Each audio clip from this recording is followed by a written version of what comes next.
दोस्तों आज हम एक ऐसे विषय पर चर्चा करेंगे जिसे लेकर इंटरनेट और सोशल मीडिया पर काफी भ्रम फैलाया जाता है, और वो ये है कि मक्का में जो काबा है उसके अंदर किसी विशेष कौम की मूर्ति रखी हुई है, जिसे मुसलमान पूजा करने के लिए हर साल एक समूह बनाकर इकट्ठा होते हैं और वहां जाते हैं, जिसे हज करना कहा जाता है। और हम ये भी जानेंगे कि क्या वाकई में वहां कोई मूर्ति स्थापित है जिसे मुसलमान छुपा कर रखे हैं। आखिर क्या है इसके पीछे का सच, आइए जानते हैं।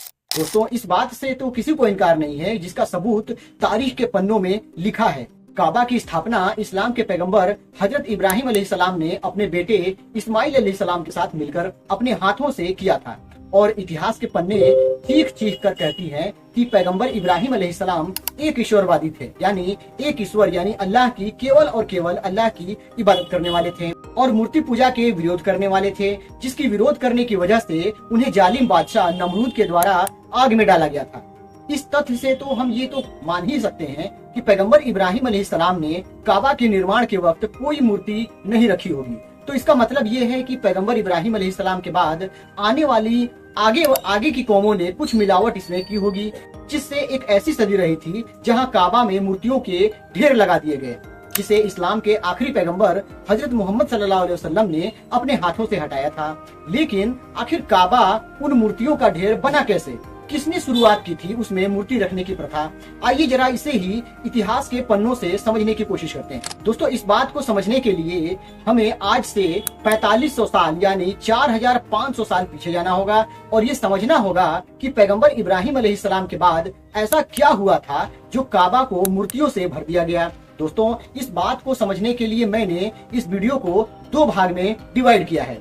सबसे पहला ये है कि पैगंबर इब्राहिम अलैहिस्सलाम के बाद काबा में मूर्तियों का प्रचलन कैसे शुरू हुआ, और दूसरा ये कि आखिरी पैगंबर हजरत मोहम्मद सल्लल्लाहु ताला अलैहि वसल्लम ने काबा से मूर्तियों का खात्मा कैसे किया। दोस्तों इब्राहिम अलैहिस्सलाम, जिन्हें अल अंबिया यानी नबियों के पिता कहा जाता है, उनका जन्म मेसोपोटामिया में हुआ था। उन्होंने अपनी कौम में मूर्ति पूजा के खिलाफ आवाज उठाई और अपने कौम को एक ईश्वरवाद का संदेश दिया।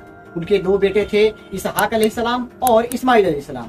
पैगंबर इब्राहिम अलैहिस्सलाम ने इसहाक अलैहिस्सलाम को फिलिस्तीन का रियासत सौंपा, यानी एक ईश्वरवाद को बढ़ावा देने के लिए उन्होंने फिलिस्तीन में एक सेंटर बनाया जो आगे चलकर हैकल सुलेमानी के नाम से प्रसिद्ध हुई, और दूसरा सेंटर अरब प्रायद्वीप के मक्का शहर में बनाया जो आज भी काबा के नाम से जाना जाता है। इब्राहिम अलैहिस्सलाम के तरह ही इस्माइल अलैहिस्सलाम भी एक ईश्वरवादी थे। उन्होंने अपने पिता इब्राहिम अलैहिस्सलाम के नक्शे कदम पर चलते हुए अपनी कौम को एक ईश्वरवाद का संदेश दिया और काबा को मूर्तियों से पाक रखा। लेकिन समय बीतने के साथ उनके वफात के बाद उनके कौम ने धीरे धीरे एक ईश्वरवादी परंपराओं में बिगाड़ लाना शुरू कर दिया। समय बीतता गया और लोग विभिन्न जनजातियों और संस्कृतियों के संपर्क में आए, जिससे नई मान्यताएं और प्रथाएं विकसित हो गईं। लगभग 2000 साल के बाद कौम एक ऐसी दिशा में आगे बढ़ी जिसका सरदार बहुदेववादों में विश्वास करने वाला था, और उसका नाम था अम्र बिन लुई। वह कबीले के सरदार के साथ साथ एक तिजारत करने वाला व्यापारी भी था। वह अरब प्रायद्वीप के विभिन्न क्षेत्रों में व्यापार के सिलसिले में जाता रहता था। अम्र बिन लुई के बारे में कहा जाता है कि वह बुतों को बनाने और स्थापित करने के लिए सबसे पहला व्यक्ति जिम्मेदार था। वह एक बार अपनी यात्रा के दौरान सीरिया गया, जहां उसने वहां की संस्कृति और धार्मिक प्रथाओं का प्रभाव देखा। वहां उसने कई मूर्तियों को देखा जो स्थानीय देवताओं की पूजा करने के लिए बनाए गए थे। अम्र बिन लुई ने विभिन्न जनजातियों के बीच बुत परस्ती की प्रथा को देखा और इसे अपने समाज में लागू करने का निर्णय लिया। उसने उस मूर्ति को मक्का लाकर काबा में स्थापित कर दिया, जिसे हब्बल नाम से जाना जाता था। उसकी इस दुष्टता ने कौम में मूर्ति पूजा को स्वीकार करने का एक सामाजिक वातावरण बनाया। उसने लोगों को यह विश्वास दिलाया कि मूर्ति पूजा से मक्का का व्यापार बढ़ेगा। उसने काबा को एक धार्मिक और व्यापारिक केंद्र के रूप में स्थापित कर दिया। देखते ही देखते मक्का में अरब प्रायद्वीप से विभिन्न प्रकार के जनजातियां आने लगी, जिससे स्थानीय अर्थव्यवस्था को लाभ मिला और लोगों को ऐसा लगने लगा कि अम्र बिन लुई ने उनके व्यापारिक और सामाजिक स्थिति को सुधारने के लिए बड़ा काम किया है, और ये मूर्तियां ही उनके लिए इस व्यापार को बढ़ाने के सिलसिले में उनका फायदे पहुंचाने वाला वो बन गई हैं। अम्र बिन लुई ने मूर्तियों की पूजा को एक परंपरा के रूप में स्थापित किया जो पीढ़ियों तक चली। इससे उसकी कौम ने इसे अपनी पहचान का एक हिस्सा बना लिया। यह परंपरा सदियों तक चलती रही, यहाँ तक कि इस्लाम के आखिरी पैगंबर हजरत मोहम्मद सल्लल्लाहु अलैहि वसल्लम की विलादत हो गई। पैगंबर हजरत मोहम्मद सल्लल्लाहु अलैहि वसल्लम के समय तक बुत परस्ती की प्रथा कई सदियों तक चली और अरब में गहराई से स्थापित हो गई। अरब समाज अनेक जनजातियों में बंट चुका था, जहां हर एक जनजाति के अपने देवी देवता और पूजा करने के अलग अलग तरीके थे। पैगंबर हजरत मोहम्मद सल्लल्लाहु अलैहि वसल्लम के दौर तक काबा में लगभग 360 बुत स्थापित हो चुके थे।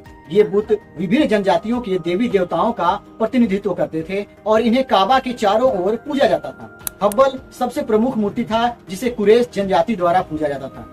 इन सब के अलावा मनात, अल उज्जा और अल लात जैसे भी अन्य महत्वपूर्ण मूर्तियां थीं, जिनकी पूजा अरब की विभिन्न जनजातियों द्वारा की जा रही थी। काबा में इन बुतों की स्थापना ने इब्राहिम अलैहिस्सलाम के एक ईश्वरवाद धर्म को बहुदेववादी धर्म का केंद्र बना दिया था और यह प्रथा अरब के समाज में गहराई तक स्थापित हो चुकी थी। जब पैगंबर हजरत मोहम्मद सल्लल्लाहु अलैहि वसल्लम ने अपनी नबूवत का ऐलान किया, तब उन्होंने फिर से अपने पूर्वज यानी इब्राहिम अलैहिस्सलाम और इस्माइल अलैहिस्सलाम के संदेशों को आगे बढ़ाते हुए एक ईश्वरवाद का संदेश देना प्रारंभ कर दिया और बुत परस्ती के खिलाफ जमकर संघर्ष किया।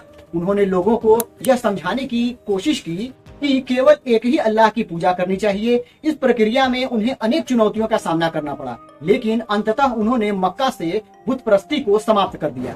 दोस्तों, यहाँ तक तो आप समझ ही चुके होंगे कि पैगंबर हजरत इब्राहिम अलैहिस्सलाम के बाद काबा में बुत परस्ती कैसे पहुंची और इस बुत परस्ती के खिलाफ किसने आवाज उठाना शुरू किया। अब बात करते हैं अपने वीडियो के दूसरे भाग की, जिसमें हम जानेंगे कि पैगंबर हजरत मोहम्मद सल्लल्लाहु अलैहि वसल्लम ने काबा से मूर्तियों का कैसे खात्मा किया। दोस्तों, पैगंबर हजरत मोहम्मद सल्लल्लाहु अलैहि वसल्लम द्वारा मक्का में काबा की मूर्तियों को हटाने का कार्य इस्लाम के इतिहास में एक महत्वपूर्ण घटना माना जाता है, जो 630 ईस्वी में मक्का विजय के दौरान हुई थी। जब पैगंबर हजरत मोहम्मद सल्लल्लाहु अलैहि वसल्लम और उनके सहाबा मक्का वापस आए तो उन्होंने शहर को बिना किसी हिंसा के शांति से जीत लिया। मक्का में प्रवेश करने के बाद पैगंबर हजरत मोहम्मद सल्लल्लाहु अलैहि वसल्लम सीधे काबा गए, जो उस समय मूर्तियों और अन्य गैर इस्लामिक प्रतीकों से भरा हुआ था। पैगंबर हजरत मोहम्मद सल्लल्लाहु अलैहि वसल्लम ने काबा से सभी मूर्तियों को हटाने और नष्ट करने का आदेश दिया और वह खुद अपने हाथों से कुछ मूर्तियों को तोड़ते हुए कुरान की इस आवत की तिलावत करने लगे, जो ये था कि अब सत्य आ गया है और असत्य चला गया, असत्य को तो जाना ही था। ये है सूरा बनी इसराइल आयत 81। दोस्तों, काबा में मूर्तियों का खात्मा इस्लाम के एक ईश्वरवाद यानी तौहीद के सिद्धांत को स्थापित करने का एक प्रतीक था, जो कि केवल एक ईश्वर अल्लाह की इबादत करने पर जोर देता है। काबा को मूर्तियों और बुतों से मुक्त करने के बाद इसे फिर से उसी रूप में स्थापित कर दिया गया जैसा इब्राहिम अलैहिस्सलाम का तरीका था, जिसमें केवल अल्लाह की इबादत की जाती थी। और यह घटना इस्लाम के इतिहास में धार्मिक शुद्धि और तौहीद यानी अल्लाह की एकता की स्थापना का महत्वपूर्ण मोड़ था। दोस्तों, उम्मीद करता हूं कि आज के इस वीडियो में आपको ये समझ में आ गया होगा कि मक्का में जो हज यात्री हज करने के लिए काबा में एकत्रित होते हैं, वो किसी मूर्ति की कल्पना नहीं करते और न ही काबा में किसी मूर्ति का अस्तित्व है। ये भ्रम अफवाह की बुनियाद पर फैलाया जाता है, जिसका संबंध दूर दूर से इस्लामिक मान्यता से नहीं मिलता। आप इस जानकारी पर क्या विचार रखते हैं, हमें कमेंट करके जरूर बताइएगा। और अगर आप हमारे चैनल पर नए हैं तो चैनल को सब्सक्राइब करना नहीं भूलिएगा, क्योंकि हम इसी तरह से इस्लाम से संबंधित महत्वपूर्ण जानकारी आपके लिए लेके आते हैं। इस वीडियो में इतना ही, शुक्रिया।